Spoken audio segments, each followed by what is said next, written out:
तुम्हा सर्वांचे उद्धार करते भारतीय घटनेचे एकमेव शिल्पकार भारतरत्न बोधिसत्व महामानव परमपूज्य डॉक्टर बाबासाहेब आंबेडकर यांच्या विचाराला यांच्या ज्ञानाला यांच्या स्मृतीला वंदन करते।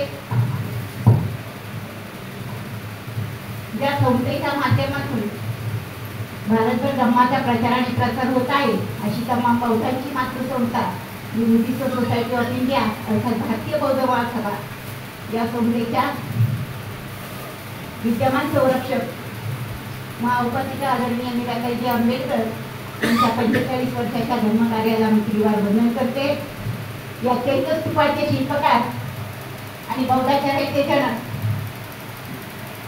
बौद्धाचार्य ब्राह्मण पंडित काशवकर तसेच या संस्थेचे राष्ट्रीय ट्रस्टी चेअरमॅन आदरणीय हरीश रावलिया सर, या संस्थेचे राष्ट्रीय कार्याध्यक्ष ट्रस्टी डॉक्टर भीमराव यशवंत आंबेडकर साहेब यांच्या सुद्धा कार्याला वंदन करते। तसेच मुंबई प्रदेशांतर्गत वर्षावार प्रवचन मालिकेचे आयोजन आषाढ पौर्णिमा ते आश्विन पौर्णिमा या कालावधीत 3 महिने होत असतं।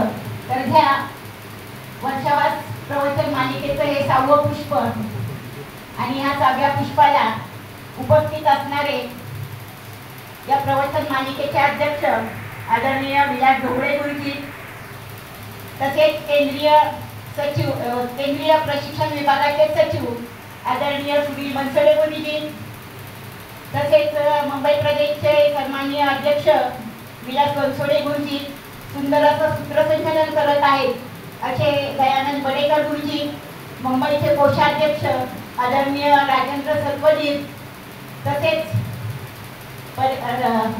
मुंबईचे सचिव गायकवाड गुरुजी, तसेच मुंबईच्या महिला विभागाच्या कोषाध्यक्ष आदरणीय दीप्तिताई लोखंडे, तसेच आमचे भंते विशुद्ध बोधी चारुशिला यांना मी पंचाप्रणाम करते। आणि हे सर्व प्रशिक्षणार्थी बौद्धाचार्य आलेले सर्व उपासक समता सैनिक दल तसेच आमचे मीडियाचं काम करत आहे असे आमचे बौद्धाचार्य सिद्धार्थ आईले गुरुजी यांचं सुद्धा खूप योगदान आहे। आणि आपण सर्व आलेले शाखेतून सर्व पदाधिकारी सर्वांना माझा मानाचा सन्मान सत्य जय। आताच उपस्थित झालेल्या मुंबई महिला विभागाच्या उपाध्यक्ष आदरणीय निर्मलाताई गवळी आणि उपस्थित असणाऱ्या आमच्या विक्रोळी टागोरनगर शाखेच्या अध्यक्ष आदरणीय शांताबाई बौद्ध यांना सुद्धा माझ्या सविनय सत्य जय। आजचा विषय आहे 4 ब्रह्मविहार। तर या विषयाला सुरुवात करण्यापूर्वी हा विषय जो आहे अत्यंत महत्त्वाचा आणि महान असा विषय आहे, कारण हा जो विषय आहे तो जर समजावून घेतला आणि सर्वांनी आचरणात आणणं गरजेचं आहे। हा 4 ब्रह्मविहार विषय आहे हा तथागतांच्या काळात तथागतांनी भिक्षूंना समजावून सांगितलेला होता। या विषयाची अनमोल अशी शिकवण आहे। हा जो विषय आहे तर हा विषय याचे तत्वज्ञान या विषयाचे तत्वज्ञान या 4 ब्रह्मविहाराचे तत्वज्ञान जे मानवाने आत्मसात करून त्याचं पालन करून त्याने सुखी व्हावं आणि इतरांना सुद्धा सुख द्यावं असा हा 4 ब्रह्मविहार विषय आहे।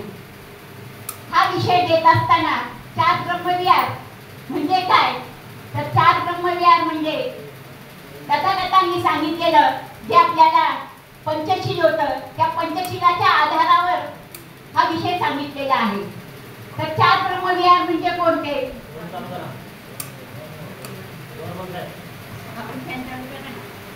ब्रह्मविहार आहे तर पहिलं ब्रह्मविहार आहे मैथिली ब्रह्मविहार, दुसरं ब्रह्मविहार आहे करुणा बुद्ध ब्रह्मविहार, तिसरं आहे मुदिता ब्रह्मविहार आणि चौथा आहे उपेक्षा ब्रह्मविहार. असे 4 ब्रह्मविहार तथागतांनी भिक्षूंना समजून सांगितलेले होते आणि ते सर्व मानवजातीला पोषक आहेत आणि त्याचं आपण आचरण केलं पाहिजे. आणि ब्रह्मविहार म्हणजे काय, तर ब्रह्म म्हणजे श्रेष्ठ, ब्रह्म म्हणजे श्रेष्ठ महान, सर्वांविषयी, सर्व मानवजातीविषयी, सर्व प्राणीमात्राविषयी अनुकंपाने वागण्याची महत्वाची स्थिती म्हणजे मैत्री. सर्व मानवाला मैत्री, प्रेम आणि बंधुता ही तत्वे, तर करुणा, मैत्री ही भगवान बुद्धाने आपल्याला दिलेली आहे. पण जी बंधुता आहे ती डॉक्टर बाबासाहेबांनी बांधवता याला सांगितलेली आहे. तर याचे जर हे बंधुता, प्रेम, मैत्री निर्माण करण्यासाठी आणि त्यासाठी सहाय्यक अशी जे सहाय्यक होण्यासाठी हे 4 ब्रह्मविहार फार महत्वाचे आहेत. तर हे ब्रह्मविहार, पहिलं जे ब्रह्मविहार आहे ते मैत्री. तर मैत्री कशी असावी, मैत्री ब्रह्मविहार हे कसं असावं, तर सर्व प्राणी मात्राविषयी मातृभाव असणे या गुणाला मैत्री म्हणतात. आणि मैत्री ब्रह्मविहार म्हणजे द्वेषभाव नाही.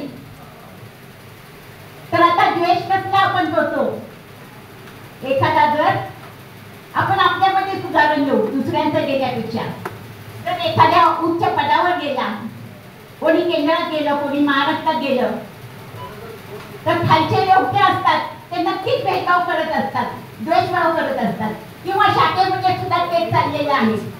प्रत्येक शाखेमध्ये गेलं ना तर एखाद्याला जर द्वेषभावाने पुढे जाऊन देत नाही, त्याला मागे ओढण्याचा प्रयत्न करत असतात. म्हणून तथागत भगवान बुद्ध सांगतात की हे द्वेषरहित जीवन म्हणजे चित्त, आणि चित्त म्हणजे माणसाचं मन. जर मन एकाग्र असेल, मनात कोणतीही भावना नसेल,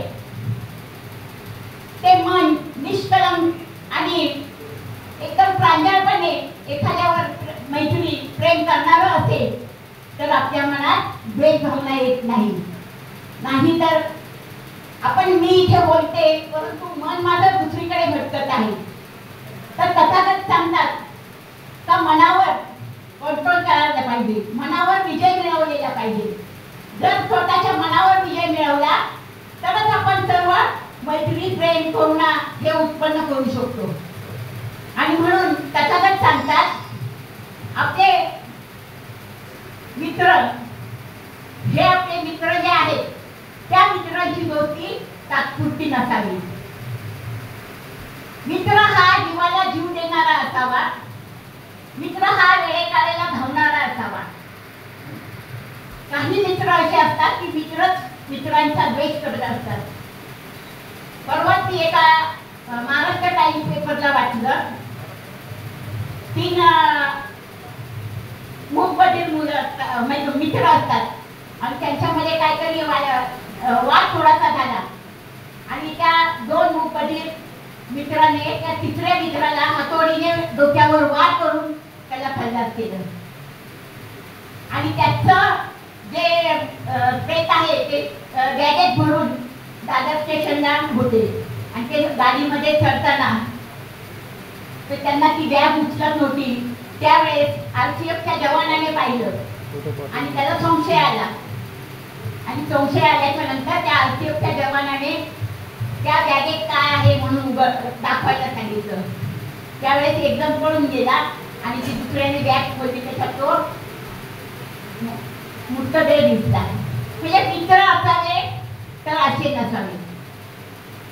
नातेवाईक, मित्र, नातेवाईक किंवा पुत्र, पत्नी यांच्याविषयी आणि शेजाऱ्या पाजाऱ्याविषयी बंधुभाव असावा.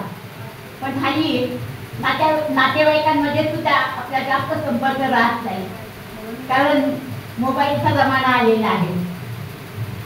माणूस, प्रत्येक माणूस त्या मोबाईल मध्ये एवढा उठवलेला गेला आहे की त्याला कसलंही भान उरत नाही. तो फक्त त्या मोबाईल मध्ये दंग असतो. काही काही वेळेला जेवणाचं सुद्धा भान विसरून जातो, तेव्हा नातेवाईक लांबच आहे.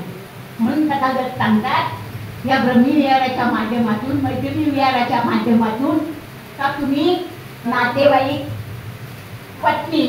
पत्नीचा सन्मान करा, पत्नी ही मैत्रिणीसारखी वागवा. तर आपण म्हणजे हल्ली असं आहे जे धर्माच्या मार्गावर आहेत, जे धर्मामध्ये आहेत, ते खरोखर पत्नीचा आदर करतात. परंतु अजूनही सुशिक्षित समाजामध्ये अजून एक पत्नी ही खालच्या दर्जाची समजली जाते. तिच्यावर अधिकार दाखवले जातात. हेच झालं पाहिजे, तेच झालं पाहिजे, असं झालं पाहिजे. तर अशा प्रकारे हे अधिकार त्यावर लादले जातात. म्हणून तथागत या मैत्रीच्या माध्यमातून सांगतात, पत्नीचं नातं हे मैत्रिणीसारखं असावं. पुत्राचं नातं हे सुद्धा पुत्राशी कसं वागावं. तर हल्ली बाप लेक सारखे झाले तर बाप लेकाचं ऐकत नाही आणि लेक बापाचं ऐकत नाही. ही वास्तविकता आहे. कारण शिकले सवरलेले असतात परंतु धर्माच्या मार्गावर नसतात आणि त्यामुळे एकमेकाचा आदर कसा करायचा हे माहीत नसतं.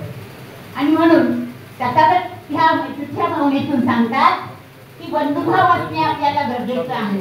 तसेच आपला जो शत्रू आहे त्या शत्रूविषयी सुद्धा आपण बंधुभाव बाळगला पाहिजे.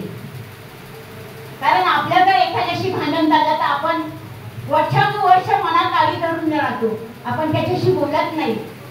परंतु वेळेकाळेला आपण त्याच्याकडे वेळ असेल तर आपण गेलं पाहिजे, त्याच्याशी बोललं पाहिजे, त्याच्याविषयी भेदभाव केला नाही पाहिजे, शत्रुत्व सोडून द्यायचं. आणि म्हणून या सर्व मैत्रिणी, मित्र, नातेवाईक, पत्नी, पुत्र या सर्वांना, शेजारी पाजारी या सर्वांशी बंधुभावाने वागावं आणि तसेच शत्रूविषयी सुद्धा बंधुभाव असावा. यालाच आपण मैत्री ब्रह्मविहार म्हणतो. आणि म्हणून या मैत्रीच्या जीवनात फार महत्त्व आहे आणि महत्त्वाचे स्थान या मैत्रीला दिलेले आहे. मैत्री ही तृष्णारहित असावी.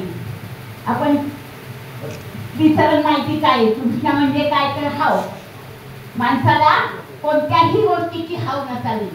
जर माणसाच्या मनात तृष्णा निर्माण झाली तर तृष्णेमागून दुःख येतं आणि दुःखामागून त्याला अनेक कारणं उत्पन्न होतात. आणि म्हणून सर्वप्रथम आपण या तृष्णेवर मात केली पाहिजे आणि आपले चित्त कुशल असावे. म्हणजे आपले मन शांत चित्ताचे असावे, कोणाविषयी वाईट भावना त्या मनात नसावी. आणि म्हणून तथागत म्हणतात, जो सर्वांची मैत्री करतो त्याला कोणीही शत्रू नसतो. कारण आपल्याकडे जर काही भांडण आलं तर आपण सुद्धा लगेच हमरी दुमरीवर जातो. परंतु नम्रपणे जर विचारलं की काय झालंय तर समोरचा येणारा सुद्धा शांत होतो. आपण एखाद्याला नम्रपूर्वक जयहिंद केला तो सुद्धा आपल्याला आदरपूर्वक जयहिंद करतो. त्याने जर आदर केला, आपण जर कार्य केलं तर त्यामध्ये वाद निर्माण होतात. आणि म्हणून तथागत सांगतात की आपण मैत्रीने वागलं पाहिजे, त्यामुळे आपल्याला कोणीही शत्रू तयार होणार नाही. मैत्री भावनेचे विशेष म्हणजे द्वेष नष्ट होतो. माणसाच्या मनात जे द्वेष असतात, एकमेकांविषयी जे द्वेष निर्माण होतात, या मैत्री भावनेने ते नष्ट होतात. आणि लोभ विरहित म्हणजे कोणत्याही गोष्टीचा आपल्याला लोभ राहत नाही आणि लोभ विरहित स्नेहभाव आपल्याकडे येतो. मी वैर भावना नष्ट करून दोष भावना माझ्यापासून मी अलिप्त राहील असं तथागतांनी भिक्षूंना सांगितलं होतं या मैत्री विहारामध्ये. बरोबर, विहारामध्ये माझ्यासारखे सर्व प्राणी, मी सर्व, माझे नातेवाईक, माझे सर्व प्राणी मित्र सर्व सुखी हो आणि इतरांनाही सुख लाभो असं या मैत्री भावनेतून आपण याचना केली पाहिजे. तेही मुक्त होत आणि आम्ही मुक्त होऊ अशी ही मैत्री भावना आहे. मैत्री भावना ही सतत आपल्याकडे ठेवली पाहिजे. आपले चित्त जर मैत्री भावना ठेवली तर आपले चित्त क्रमाक्रमाने परिपूर्ण होत जाते आणि परिपूर्ण झाल्यावर आपल्याला कोणत्याही गोष्टीचा लोभ राहत नाही. आणि म्हणून माझा परिवार सुखी आहे, माझे नातेवाईक सुखी आहे, माझ्या आप्त मंडळी सगळे सुखी आहेत, तुम्ही बसलेले सर्व सुखी होत अशी या देशातील तसेच जिल्ह्यातील प्रांतातील शहरातील सर्व लोक सुखी राहू अशी आपल्या मनामध्ये ही भावना म्हणजे हे मैत्री ब्रह्मविहार. तर हे मैत्री ब्रह्मविहार तथागतांची मैत्री कशी होती? तथागतांची मैत्री बुद्धांच्या काळामध्ये, बुद्धांचा काळ जर आठवला तर त्या काळी भगवान बुद्ध पायी प्रवास करायचे. डोंगरदरीतून नंतर जंगलझाडीतून तथागत प्रवास करत असायचे. त्या काळी ते साधन होते का? नाही. तथागत सगळं पायी प्रवास करायचे आणि पायी प्रवास करत असताना जंगलझाडीतून जात असताना कोणतेही प्राणी, कोणतेही कीटक तथागतांना कधीही त्रास देत नव्हते. कारण तथागतांकडे प्राणीमात्रांविषयी अथांग मैत्री होती आणि त्या मैत्रीच्या भावनेने तथागतांनी सर्व प्राणीमात्रांना जिंकलेले होते. आणि म्हणून ते प्राणीमात्र तथागतांना इजा करत नव्हते.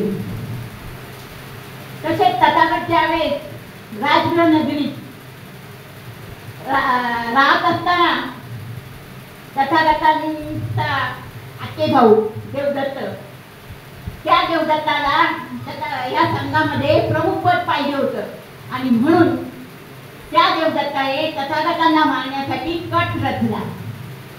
आणि तथागत ज्यावेळेस राजगृह नदीतून शादिका करण्यास निघाले असताना त्याने त्या गगनकुट पर्वतावरून दिल्लीचा राजाचा मुलगा अजातशत्रू त्याच्या हत्तीशाळेतला एक हत्ती घेतला आणि त्या हत्तीला दारू पाजून तो हत्ती तथागत ज्या मार्गाने येत होते त्या साईडने सोडला. लोक घाबरून सैरा पळत होते, परंतु तथागत खूप त्याने चाललेले होते.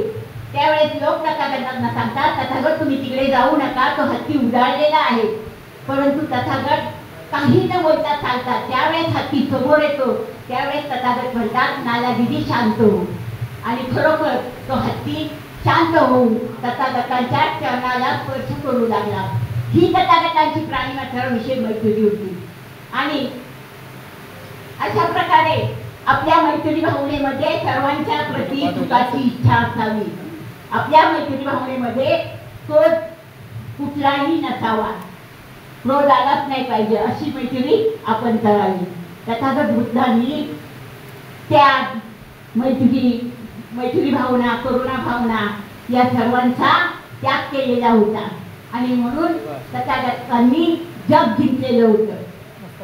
तथागतांनी अंगुलीमाल, चिंचा, नंतर आम्रपाली, राजे महाराजे, ब्राह्मण, दरोडेखोर या सर्वांना मैत्रीने जिंकलेलं होतं.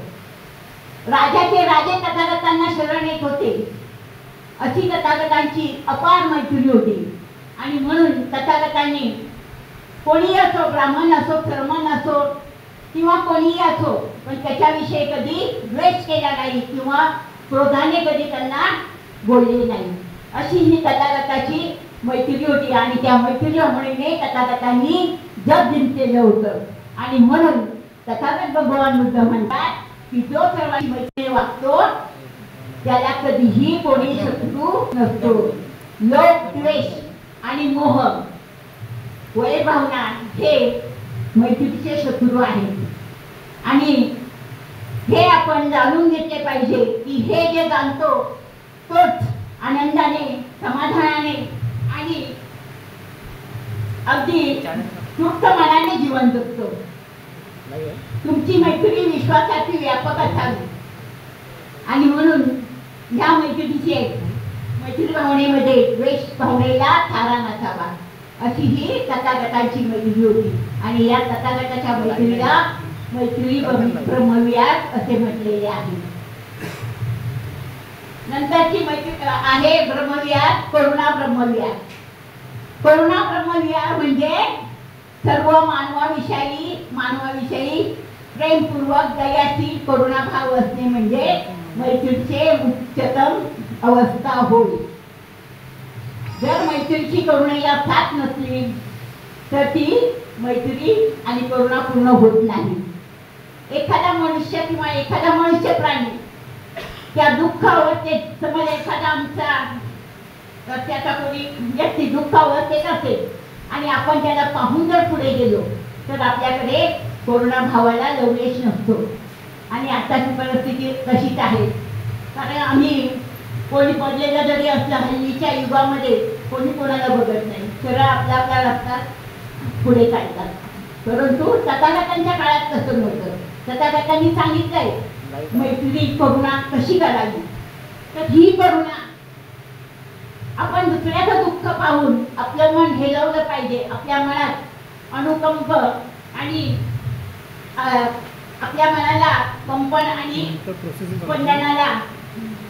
स्पंदना झाली पाहिजे. ते आपलं हृदय कळवळलं पाहिजे दुसऱ्यांविषयी. अशी करुणा आपल्या मनामध्ये पाहिजे. धम्म जेव्हा मैत्रीपेक्षा करुणेची कास धरतो तेव्हा तो सद्धम्म होतो. धम्म हा कसा आहे, मनाच्या मांगल्यावर आणि बुद्धीच्या कसोट्यावर आहे. आणि धम्मामध्ये आम्हाला पंचशीलामध्ये काय सांगितलेलं आहे की आपण पंचशीलाचे तंतोतंत पालन करावे. आणि म्हणून प्रज्ञा आणि करुणा हे दोन्ही मिळून धम्माचा कणा आहे. तर प्रज्ञा कशी असावी, तर प्रज्ञा आपल्याकडे डॉक्टर बाबासाहेब आंबेडकरांची प्रज्ञा कशी होती, महान प्रज्ञा होती. प्रज्ञा म्हणजे एकच असे युगपुरुष होऊन गेले की त्यांनी पुस्तकासाठी राजगृह बांधलं आणि या देशासाठी संविधान दिलं. अशी प्रज्ञा डॉक्टर बाबासाहेब आंबेडकरांकडे होती. आणि बाबासाहेब सांगतात शिका, संघटित व्हा आणि संघर्ष करा. बाबासाहेब आंबेडकरांची करुणा समाजाप्रती शिक्षणाच्या माध्यमातून आम्हाला किती पुढे नेलेला आहे ही डॉक्टर बाबासाहेब आंबेडकरांची प्रज्ञा होती. तर आम्ही सुद्धा शिक्षित झाले पाहिजे आणि आमच्याकडे सुद्धा अशी प्रज्ञा आली पाहिजे. आणि हे दोन्ही प्रज्ञा आणि करुणा हे दोन्ही मिळून जेव्हा धम्माचा तो कणा होतो तो चांगुलपणाचे सात्विक आणि सात्विक स्वभावाची ती जननी आहे. आणि म्हणून भगवान बुद्धाची करुणा, प्रज्ञाशील करुणा ही भगवान बुद्धाने आम्हाला महान तत्वे दिलेली आहे. आणि त्या प्रत्येक मानवाने ह्या 3 गोष्टींची सांगड घालून आपले जीवन चालवले पाहिजे. डॉक्टर बाबासाहेब आंबेडकरांनी सुद्धा आम्हाला 22 धम्मप्रतिज्ञेमध्ये ही प्रतिज्ञा दिलेली आहे. आणि म्हणून जर आपल्याला जीवनात सुखी व्हायचं असेल तर आपल्याकडे करुणा पाहिजे. भगवान बुद्धांची करुणा अशी होती, ज्यावेळेस भगवान बुद्धांचा संघ आणि भगवंत चालिकेसाठी दुसऱ्या गावामध्ये निघालेले होते. आणि दुसऱ्या गावात निघालेले असताना एक भंते एका ठिकाणी एकदम विवळत होते आणि एका जागेवर पडलेले होते. त्यांच्या अंगातून दुर्गंधी येत होती. बरेच दिवसापासून त्यांनी आंघोळ सुद्धा केलेली होते. अंगावर भरपूर जखमा होत्या आणि त्या जखमेतून रक्त आणि पू येत होता आणि त्याचा वास लोकांना येत होता. भगवान बुद्धांचा जो संघ होता त्यांनी त्या भंतेंना पाहिलं आणि सर्व बाजूला गेले. परंतु तथागतांचं ज्यावेळेस लक्ष गेलं त्यावेळेस तथागत त्या भंतेच्या जवळ गेले आणि जवळ गेल्याच्या नंतर त्या भंतेंना हात लावून पाहिलं आणि अक्षरशः त्यांना जर उठता येत नव्हतं म्हणून भंते आनंदाला बोलवलं आणि आनंदाच्या साह्याने तथागतांनी त्या भंतेंना उठवलं, त्यांना आंघोळ घातली आणि आंघोळ घातल्याच्या नंतर तिथल्या त्या झाडपाल्याचं जे औषध आहे ते वाटलं आणि त्या जखमेंवर लेप लावला आणि त्याच्या कुटीमध्ये नेऊन झोपवलं. ही तथागतांची करुणा होती. आणि मग भंतेंना उपदेश दिला की आपल्याकडे करुणा ही सागरासारखी अफाट पाहिजे. दुःखितांचं आपण दुःख जाणलं पाहिजे. अशी करुणा आपल्यामध्ये उत्पन्न झाली तर त्या मैत्रिणीला करुणाची साथ लाभेल आणि तर तो सद्धम्म होईल. आणि म्हणून मनुष्य जीवनात सुखी व समाधानी जीवन जगतो.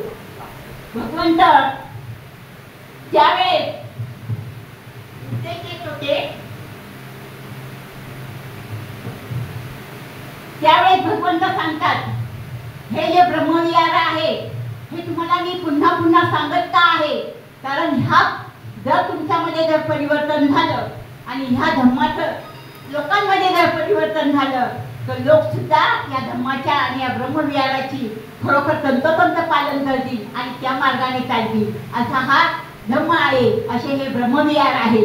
आणि समज उदाहरण, एखादा डॉक्टर आहे आणि त्या डॉक्टरकडे प्रज्ञा आहे, ज्ञान आहे, शील आहे, परंतु त्याच्याकडे करुणाच नाहीये.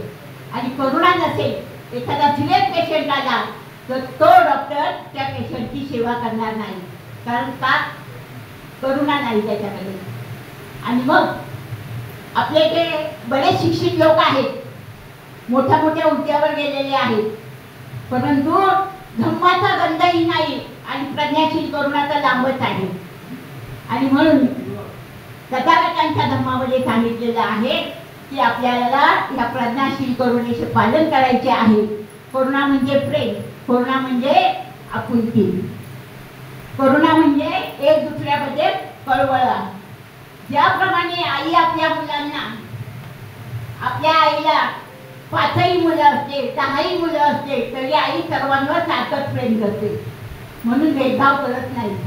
परंतु आताची परिस्थिती अशी झालेली आहे, 2 जरी मुलं असले, 1 जरी मुलगा असला तरी त्या आई वडिलांना सांभाळण्यात असमर्थ असतात.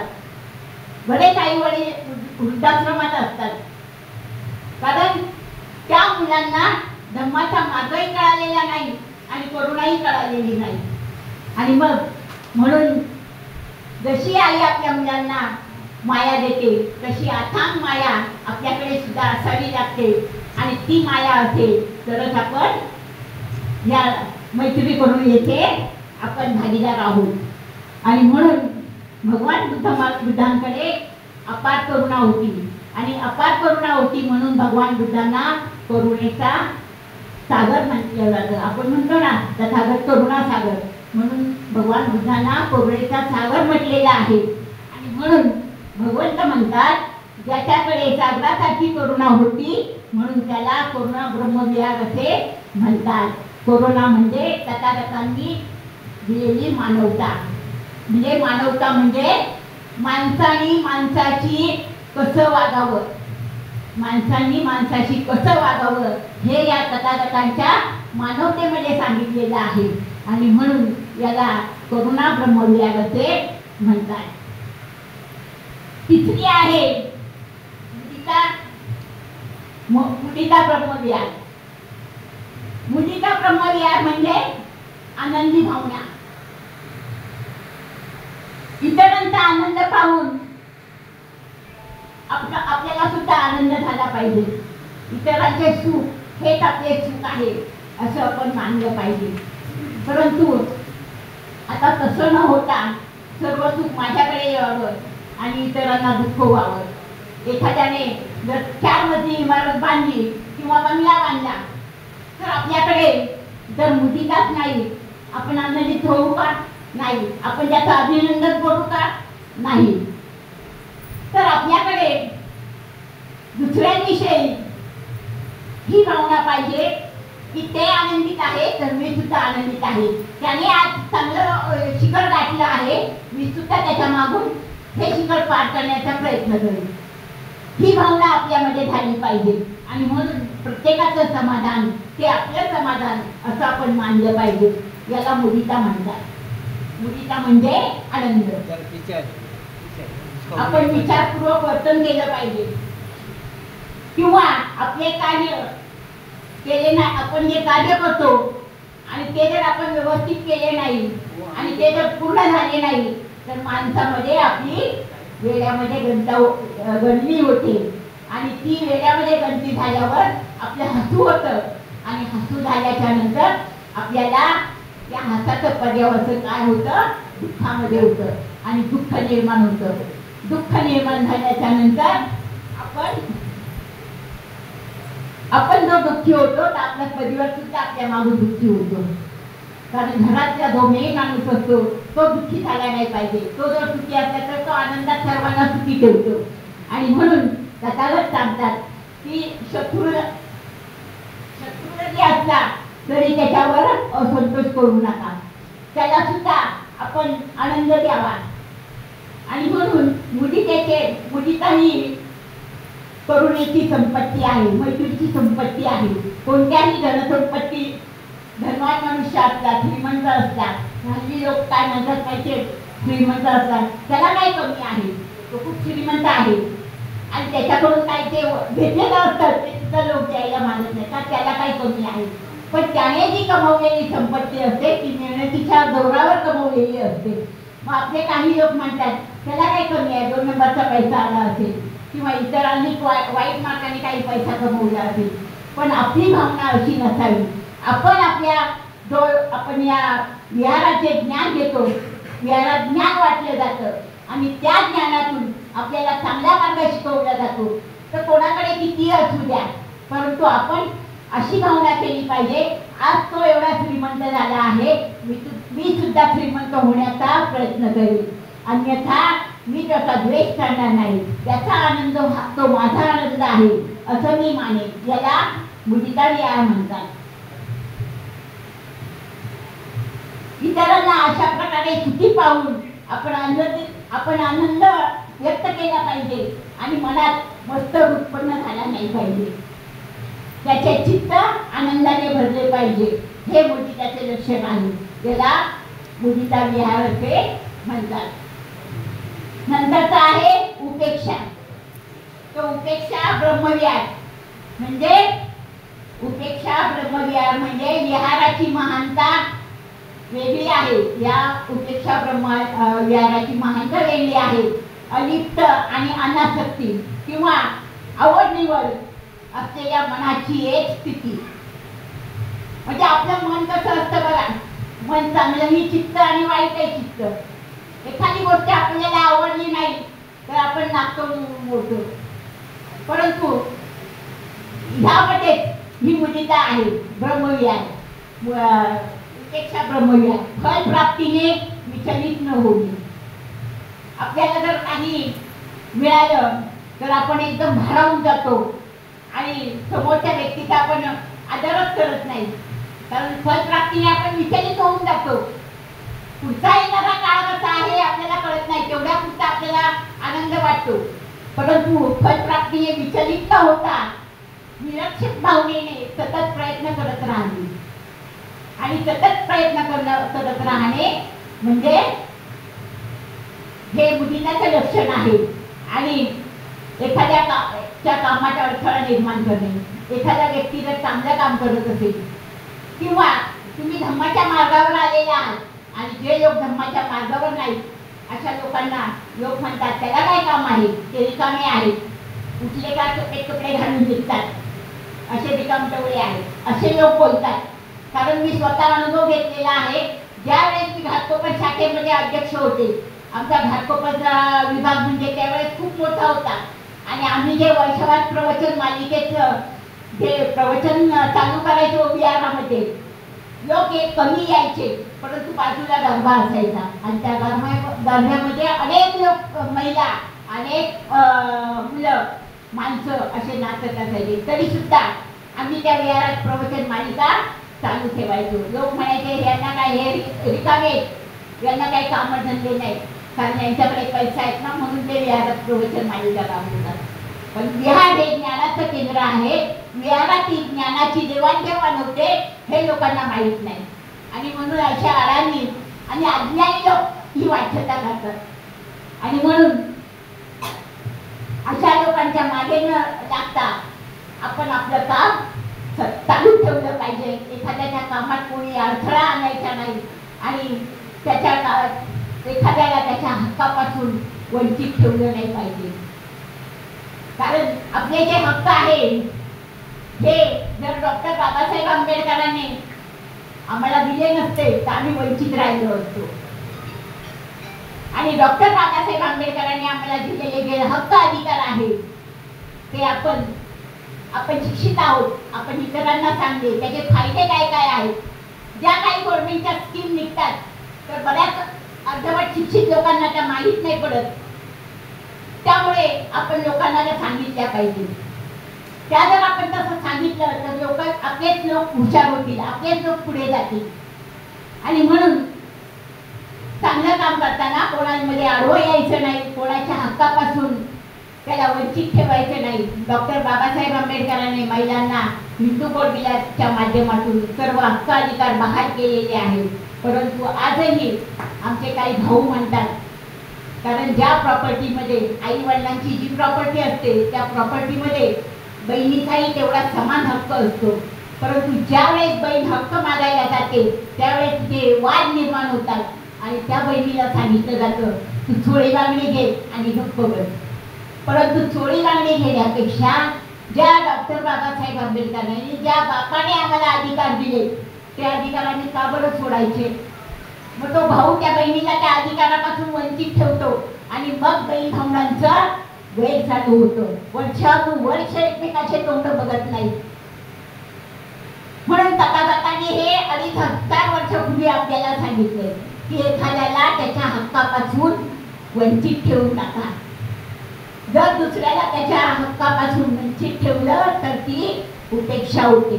म्हणजे आपण त्याच्याकडून काहीतरी उपेक्षा करतो ना, हे सगळं मलाच मिळालं पाहिजे, हे दुसरं कोणाला मिळालं नाही पाहिजे.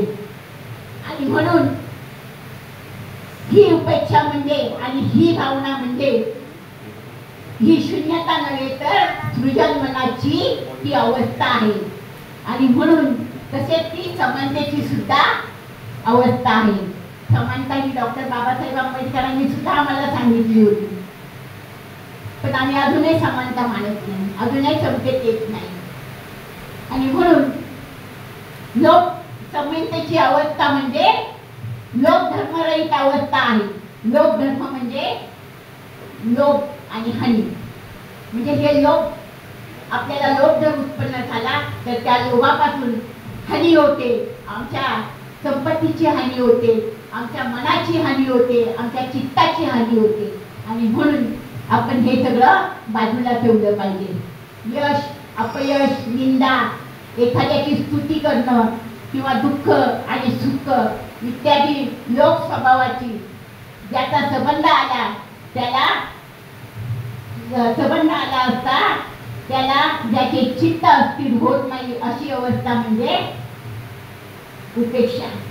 आणि म्हणून आपल्याला यश प्राप्त करायचं असेल तर आपण आपल्या प्रयत्नाने ते प्राप्त करावं. पण एखाद्याला अपयशी ठरवू नये, कोणाची निंदा करू नये. कारण निंदकाचे घर शेजारी असावे ही म्हण आहे, परंतु ही म्हण आपण मोडली पाहिजे. आपण बाबासाहेबांचे वारसदार आहोत. आपण भगवान बुद्धांच्या विचाराचं आचरण करत आहोत. आणि म्हणून आपल्यामध्ये ही भावना उत्पन्न झाली नाही पाहिजे. कोणाला दुःख दिलं नाही पाहिजे. कोणाचं सुख आहे तर त्याच्यात सुद्धा आपण बाधा आणायचा प्रयत्न करायचा नाही. आणि अशी स्थिती म्हणजे उपेक्षा ब्रह्मज्ञान.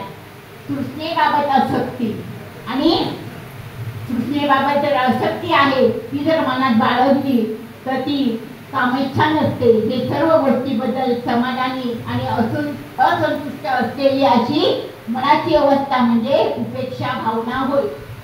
अज्ञानी आडाणीपणा हा उपेक्षा भावनेचा शत्रू आहे. कारण जास्त करून अडाणी लोकांमध्ये त्या भावना निर्माण होतात. ते अज्ञानी असतात, ते समाजामध्ये वावरलेले नसतात, समाजाशी त्यांचा संपर्क आलेला नसतो. आणि मग असे लोक ह्या गोष्टीची उपेक्षा करत राहतात. आणि म्हणून मैत्री भावनेला संतुलित ठेवणे सृष्टीतील सर्व प्राणीमात्रांविषयी असलेली प्रेम भावना म्हणजे उपेक्षा भावना होय. आणि या उपेक्षा भावनेला ब्रह्मविहार असे तथागतांनी म्हटलेले आहे. या 4 ब्रह्मविहाराच्या द्वारे आपला जो राग असतो, कारण आपल्याला काही कारणास्तव जर राग आला तर काही लोक एवढा राग उत्पन्न होतो की त्या रागाच्या भरामध्ये काही करून जातात आणि मग दुःख ओढावून घेतात. पण तथागतांनी या दुःखात उत्पन्न होतं तर तृष्णेपासून दुःख उत्पन्न होतं. तर ही तृष्णा तुम्ही मनात ठेवायचीच नाहीये. तृष्णा मनात ठेवली की पूर्ण ऱ्हास होतो आणि त्यामुळे ह्या तृष्णेचा नाश करायचा आहे, द्वेषाचा नाश करायचा आहे. ईर्ष्या, क्लेश आणि मनाचे शोधन होते. कशामुळे? तर द्वेषामुळे. आणि म्हणून तथागत म्हणतात या 4 ब्रह्मविहारांच्या माध्यमातून तुम्ही मनाचे सर्व विकार घालवले पाहिजे. आणि म्हणून या विहारांना करुणा, मैत्री, मुदिता आणि उपेक्षा ब्रह्मविहार म्हणतात. त्या विहाराला त्या 4 ब्रह्मविहाराचं पालन आपले सत्पुरुष तंतोतंत करत असतात. त्याप्रमाणे ते जीवन व्यतीत करत असतात आणि म्हणून त्याला विहार असे म्हणतात. विहार म्हणजे राहणे आणि ब्रह्म म्हणजे श्रेष्ठ. तर अजूनही आम्ही या 4 धम्माला कोणत्याही एका तत्वाचे पूर्ण करून स्थितीत राहणे म्हणजे ब्रह्मविहार होय. आणि हे ब्रह्मविहार मी आपल्यासमोर मांडलेले आहे, कारण मला 2-3 दिवसापासून अजिबात वेळ नव्हता आणि त्यामुळे मी फक्त धावता विषय असा वाटलेला होता आणि त्या माध्यमातून मी तुमच्यासमोर हा विषय मांडलेला आहे. तर आपण सर्व ज्ञानी आहात आणि सर्व शिक्षित आहात, त्यामुळे आपण सुद्धा माझ्याकडून जर काही चुकलं असेल तर आपण सुद्धा त्या पुस्तकांच्या माध्यमातून आपण त्याचं संशोधन करू शकता. परंतु मी मनाचं न सांगता पुस्तकाच्या माध्यमातून मी तुमच्या समोर हा विषय मांडलेला आहे आणि मुंबई प्रदेशने मला ही या विषयाची संधी दिली त्याबद्दल मुंबई प्रदेशचे मी आभार मानते, सर्व कमिटीचे. आणि आपण सर्वांनी हा विषय शांत चित्ताने ऐकून घेतला त्याबद्दल आपले सर्वांचे सुद्धा खूप खूप धन्यवाद देते आणि सर्वांच्या प्रती मंगलकामना व्यक्त करते. आणि माझा जो विषय आहे तो मी इथे संपवते. जय भीम, नमो बुद्धाय, जय संविधान.